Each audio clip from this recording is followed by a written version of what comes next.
Dear students, I welcome you all to this new video lesson in the e-learning series for class 12th computer science. In this video lesson, we will be discussing a chapter called recursion.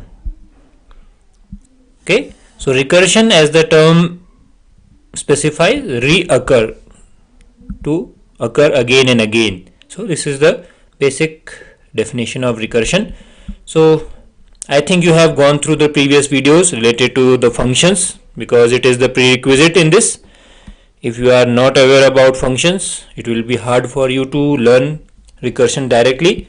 So it is a request that you should go to the previous videos of functions, where we have discussed the chapter in detail. We have theoretical as well as practical sessions on the chapter, so that all the concepts related to the functions are clear to you. Okay, so let's start. The things that we will be covering in this topic are: first, we will be introducing to the recursion concept, then we will discuss the recursive functions, then we will get to know what is a sensible recursive code, because there is something tricky in this recursion. Then we will be focusing on the working of recursion, how actually this recursion takes place in memory.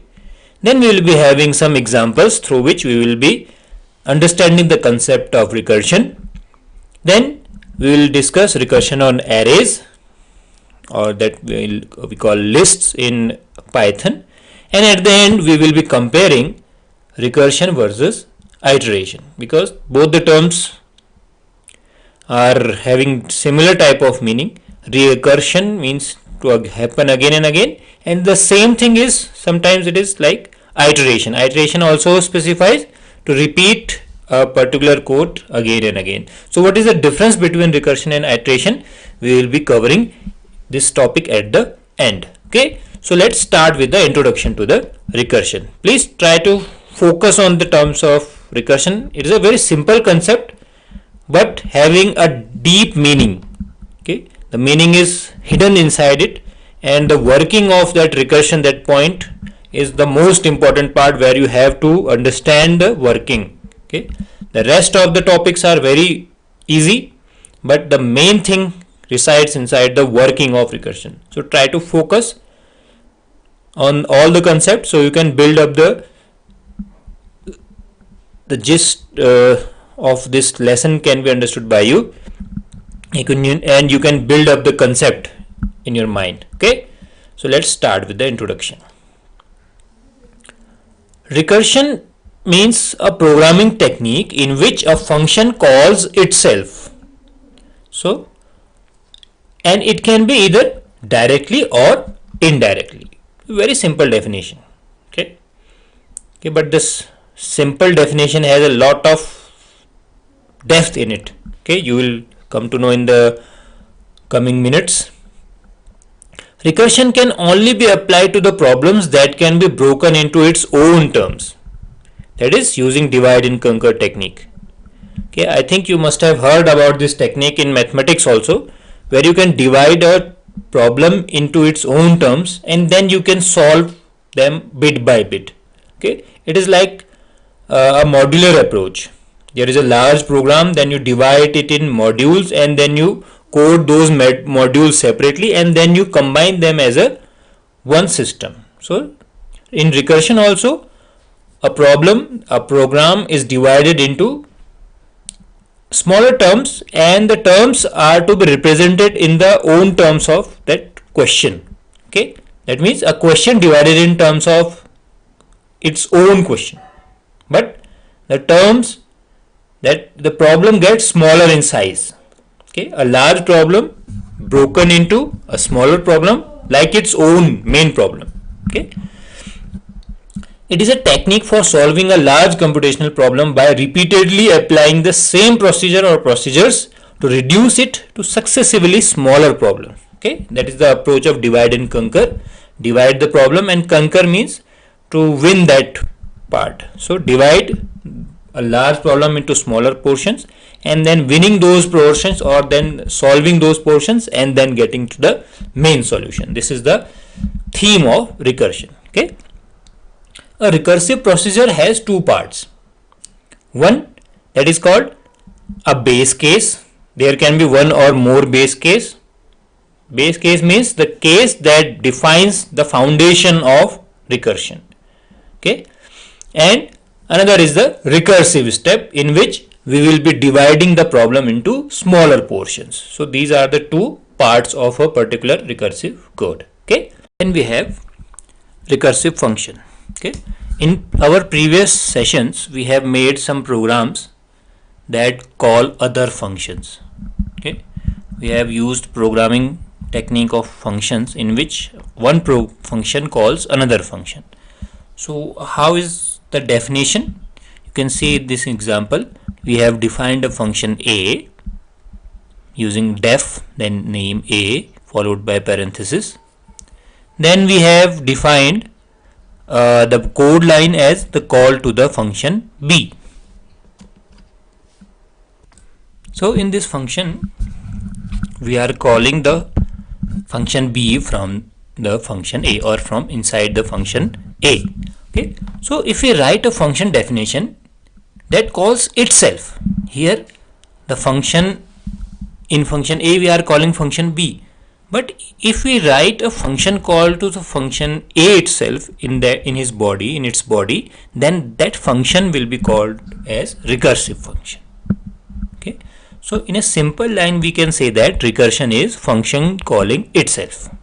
It is a simple one line definition that recursion means function calling itself. Okay, so a recursion can be of two types.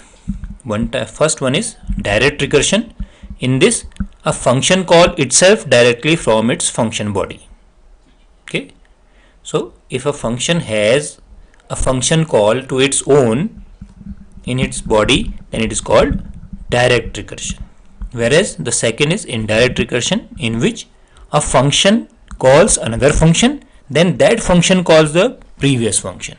Okay, so for example, a calls b, then b calls a again. That is called indirect recursion.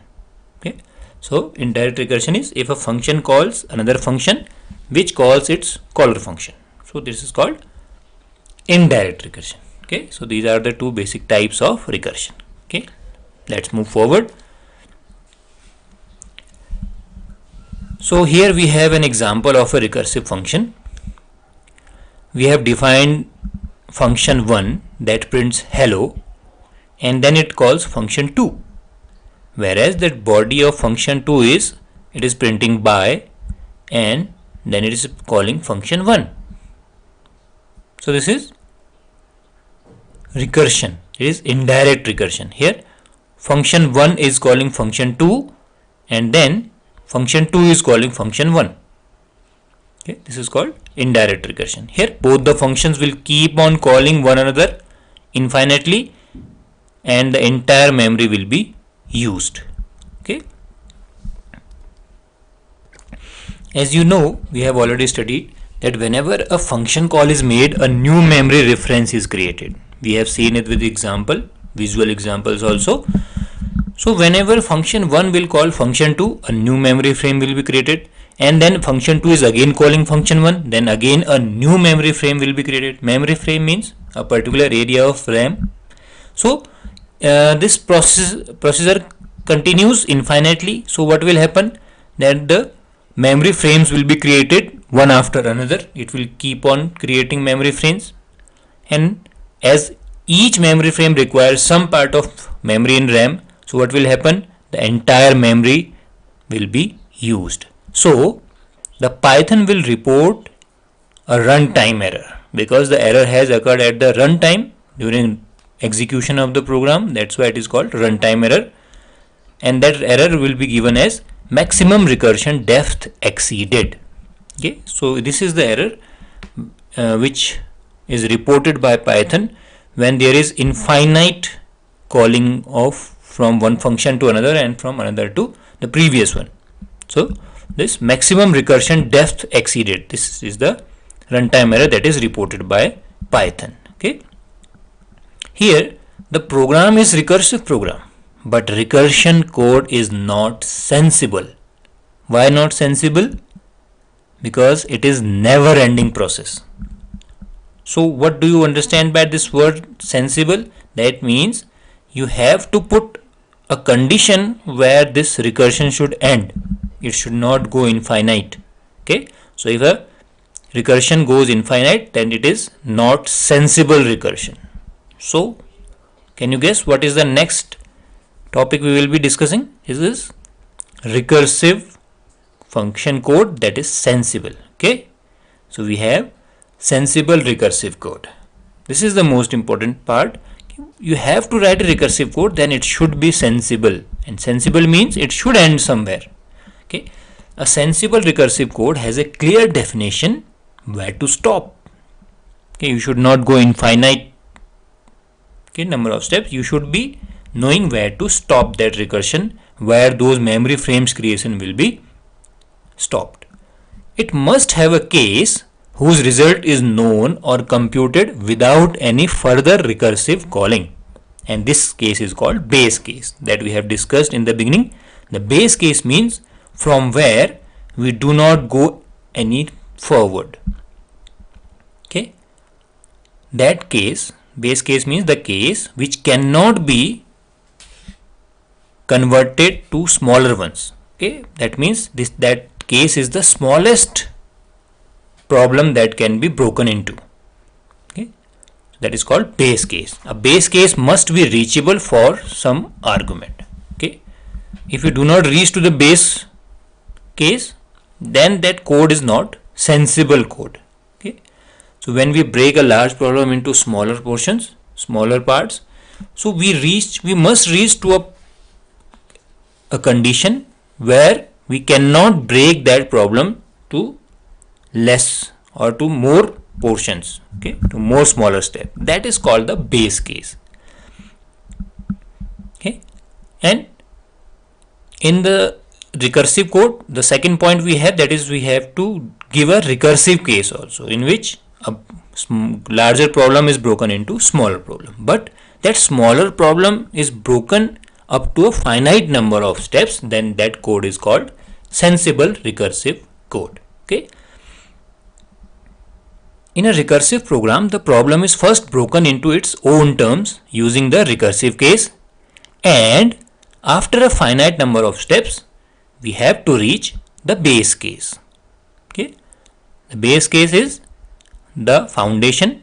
We cannot go beyond that. Okay, that problem cannot be broken into smaller terms beyond that base case. Okay, after reaching the base case, the result of the base case is substituted in the place of the function call. Okay, we have already studied that the base case will have a definite value to it, because we cannot break that problem into further smaller steps. So that base case will have a solution given by the programmer. Okay, that solution or that value will be substituted in place of that call to that base case. Okay, and then what will happen? It will start returning backwards. Okay, so in the beginning you will be coming down from top to bottom, breaking down the problem into smaller steps.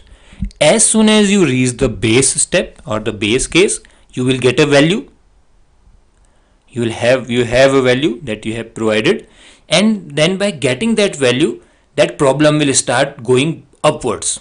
Okay, getting that value from that base case, then going to the previous case, then again previous case, and so up to the first one from where it came, and then we will get the answer. Okay, so when we get the result from the base case, the process of result substitution and returning to the caller iteration starts. Okay, so a problem is broken into smaller steps, then the biggest problem into smallest portions, then at the base step, at the base condition, that is base case, we get a value, then we start going upwards to the previous calls, and in the previous calls we start substituting the result that we have got. So that's how we get the answer of the main problem. Okay, so that is the approach of divide and conquer. First you divide the large problem into smaller steps and then you conquer it. Conquer means then you give solution to it. So from where the solution starts? The solution starts from the base case and then it goes upwards and upwards and upwards to the main problem by generating the last, that is the main solution of the problem. Okay. Now you can see the recursion example. Here we have a call function 3. This is the execution of the program of a recursive program is there. You can see that function 3 has been called. The value 3 is passed to that function definition. Now a has been replaced by the value 3.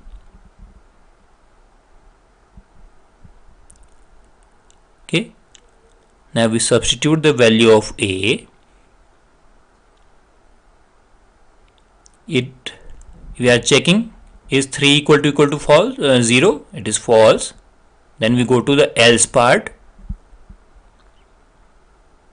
Then the value of a is printed, that is 3. You can see the window, we have generated the output as 3. Now we come to the recursive function call, that is function a minus 1. A is 3. So the call becomes function 2. Now we have called the function from itself. Okay. Now again a becomes 2. 2 is not equal to 0. That's why the condition is false. Then we go to else part. We print 2 and we again call the function with value a minus 1. The current value of a is 2 and 2 minus 1 becomes 1. Then we had go to a new memory frame with value of a is equal to 1. We again check, is 1 equal to 0. We again get false as a result. Then we move to the else part. We print the value of 1 and then again we broke down to a smaller problem, that is function 1 minus 1, that is 0. Now the value of a becomes 0. Okay. Again we have to create a new function frame with the definition of function with value a is equal to 0. Now this a is equal to 0 is equal to 0 becomes true. Now we return back. Okay. So this is the breaking up of a large problem into smaller problems. Okay. Now we come to the example of recursion, another example, that is factorial. We have to calculate the factorial of 5. And 5 is not equal to 1. That's why we have to return 5 into factorial of 4. Again 4 is not equal to 1. Then we have to return factorial of 4 into factorial of 3. Now the value is n is value having 3. 3 is not equal to 1. So we will again break it into 3 into factorial of n minus 1, that is 2. Okay. Again n is not equal to 1. The problem is again broken into 2 into factorial of 1. So this is reaching the base condition. We have the base condition as if n is equal to 1, return 1. So we get the value 1 and we have the answer. Let's look it at again. N having value 5, we have to calculate the factorial of 5. So a factorial of 5 can be written as 5 into factorial of 4. Now we check the value of factorial 4, that is 4 into factorial of 3. Again breaking down it to the smaller steps. So factorial of 3 can be calculated as 3 into factorial of 2. Again factorial of 2 can be written as 2 into factorial of 1. Now we are reaching the base condition where factorial of 1 is given as 1. So this is the base condition. From this condition you go backwards and you get the result. So the value of factorial 1 is calculated and you get the answer. Okay. So in this we are calculating a factorial of 5. Here the condition, the first if block that you are seeing is the base condition. From this condition we will be returning backwards. If this if is not provided, this will result into infinite calls to the recursive function, and after some time, depending upon your memory of your system, we will get the runtime error that the maximum depth of recursion has been reached, because there is no end to this function call. Okay, it will go on calling itself again and again with reducing values, but there is a base condition, that is, if the value of n reaches 1, then means you are calculating the factorial of 1, so you will return the value of factorial as 1. So that value of factorial 1 is replaced as 1, and then you go backwards. You can see you have broken that factorial 5 into factorial of 4. Okay, kindly focus on this portion. Factorial of 5 is equal to 5 into factorial of 4, then factorial of 4 is broken into 4 into factorial of 3, which is again broken into 3 into factorial of 2. This is factorial of 2. Then factorial of 2 will be broken into 2 into factorial of 1, and at the end the base condition will give 1, and this whole equation, that is 5 into 4 into 3 into 2 into the last answer, that is the base case 1, will get you the answer as 120. Okay, so this is the example.